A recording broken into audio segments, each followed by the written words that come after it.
नवी मुंबई महानगरपालिका सार्वत्रिक निवडणूक 2025-26च्या पार्श्वभूमीवर महाविकास आघाडीनं प्रचाराचा वेग वाढवला असून नेरूळ येथे महाविकास आघाडीच्या उमेदवारांच्या प्रचारार्थ राष्ट्रवादी काँग्रेस शरदचंद्र पवार गट यांच्या खासदार सुप्रिया सुळे यांनी जोरदार उपस्थिती लावली। प्रभाग क्रमांक 25 मधील अधिकृत उमेदवार जयेश थोरवे आणि प्रभाग क्रमांक 25 मधील अधिकृत उमेदवार सुमित्रा पवार यांच्या प्रचारासाठी सुप्रिया सुळे यांनी नेरूळ परिसरात नागरिकांशी थेट संवाद साधत महाविकास आघाडीच्या पॅनलला मतदान करण्याचे आवाहन केले। यावेळी बोलताना सुप्रिया सुळे म्हणाल्या, नवी मुंबई महानगरपालिकेत ज्या काळात महाविकास आघाडीचे सरकार होते त्या काळात नेरूळसह संपूर्ण शहरात भरीव विकास कामं झाली। त्याच विकासाच्या विश्वासावर पुन्हा एकदा महाविकास आघाडीच्या उमेदवारांना निवडून द्या। प्रभाग क्रमांक 25 चे उमेदवार जयेश थोरवे यांनी आतापर्यंत प्रभागातील मूलभूत सुविधा, नागरी प्रश्न, पायाभूत विकास कामं आणि नागरिकांच्या दैनंदिन अडचणी सोडवण्यासाठी सातत्यानं काम केले आहे। त्यांच्या कार्यामुळे परिसरातील नागरिकांचा त्यांच्यावर दृढ विश्वास निर्माण झाला असून ते एक जनसंपर्कात सक्रिय आणि विकासाभिमुख उमेदवार म्हणून ओळखले जात आहेत। त्याचप्रमाणे प्रभाग क्रमांक 25 मधील उमेदवार सुमित्रा पवार या देखील नागरिकांच्या समस्या समजून घेऊन त्या सोडवण्यासाठी नेहमीच पुढाकार घेणाऱ्या उमेदवार आहेत। सामाजिक उपक्रम, नागरी सुविधांचा पाठपुरावा आणि प्रभागातील विकास कामांमुळे त्या नागरिकांच्या विश्वासास पात्र ठरल्या आहेत। त्या निवडून आल्यास प्रभागातील विकासाला अधिक गती मिळेल असा विश्वास सुप्रिया सुळे यांनी व्यक्त केला।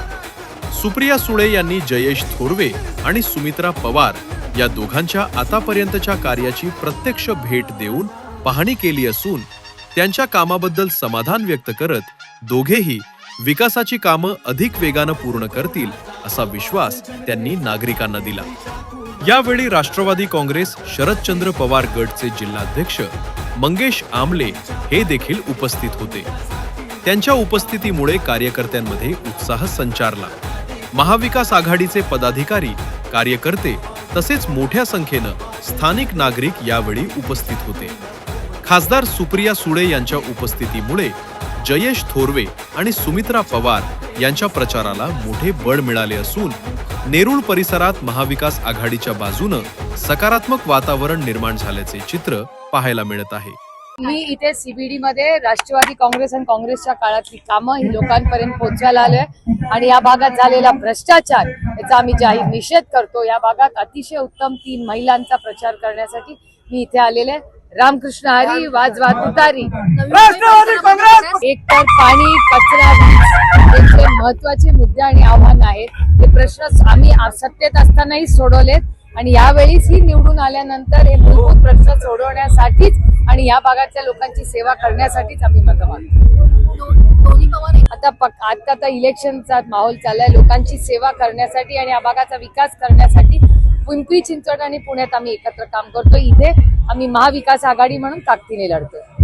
मला खूप आनंद वाटतोय की महाविकास आघाडीच्या प्रचार सभेसाठी संसदरत्न खासदार सुप्रियाताई सुळे आज आम्हाला शुभेच्छा देण्यासाठी आणि आमचं मनोबल वाढवण्यासाठी आज नेरूळ विभागामध्ये आले। इथे सभा घेतल्या, आमचं मनोबल वाढवलं। निश्चितच त्यांच्या मार्गदर्शनाने आमचं मनोबल वाढलेलं आहे। तसेच आम्ही जास्तीत जास्त मतदारांपर्यंत पोहोचून आमचे सर्व कार्य वगैरे त्यांना पोहोचू। तसेच आम्ही जास्तीत जास्त लोकांना येणाऱ्या महानगरपालिकेसाठी आम्ही काय काय सोयीसुविधा, रस्ते, पाणी, आरोग्य यासाठी आम्ही काय कार्य करू ते उमेदवार म्हणून या नात्याने आम्ही लोकांपर्यंत पोहोचू। तसेच आमचं व्हिजन आहे CBSE स्कूल, तसेच आरोग्य सुविधेमध्ये 5 स्टार लेवलच्या हॉस्पिटल्स, अद्ययावत पद्धतीच्या CT स्कॅन, MRI अशा यंत्रणा शासकीय हॉस्पिटलमध्ये आम्ही देण्याचा प्रयत्न करू। या संदर्भात आमचं विजन आहे। तर याबद्दल सुप्रियाताई सुळे यांनी देखील आम्हाला खूप खूप शुभेच्छा दिल्या। तसेच आमचे महाविकास आघाडीचे दुसरे उमेदवार आहेत सुमित्राताई पवार। अजून एक 25 मध्ये अनवर भाई हवालदार म्हणून आहेत, ते देखील आमचे काँग्रेस पक्षाकडनं पंजातर्फे उमेदवारी आहे। पण सुमित्राताई पवार आणि जयेश थोरवे हे आम्ही तुतारी या चिन्हावरती आम्ही उमेदवार म्हणून आहोत। नवी मुंबई महानगरपालिका सार्वत्रिक निवडणूक 2026 अत्यंत घाईघाईने लागली. आम्ही सर्व उमेदवार अगदी भांबावून गेलो की आता काय करायचं, आणि आम्ही सगळे नवीन असल्यामुळं आम्हाला खूप धास्ती होती. परंतु आदरणीय शरदचंद्रजी पवार साहेबांची विचारधारा आमच्या मनात असल्यामुळे आम्ही डगमगत नाही आणि कोणत्याही गोष्टीला सामोरे जायची आमची तयारी असते. आणि खरं तर साहेबांनी सुप्रियाताईला म्हणजे त्यांचा प्रतिनिधी त्यांनी पाठवला आमच्यापर्यंत, आणि आम्हाला अत्यंत असा उत्स्फूर्त उत्साह वाटलेला आहे. आणि खरं तर ताईंनी आम्हाला सांगितलं की मी आले तुमच्यासाठी, परंतु तुम्ही तुमचं काम पहिलं बघा, माझी काळजी घेणारे आहेत आणि तुम्ही माझं बघू नका. मला रस्त्यातून त्यांनी पाठवलं मागे की 40,000 मतदारांकडे तुम्हाला फिरायचं आणि तुमचं शीट नक्की लागणार आहे. म्हणून मला खूप आनंद होतो की ताईंनी माझ्यावर शाबासकीची थाप दिली आणि आता आम्हाला अगदी जोश आल्यासारखं आम्ही पुढे काम करणार आणि नक्कीच निवडून येणार आहे. धन्यवाद. जय राष्ट्र.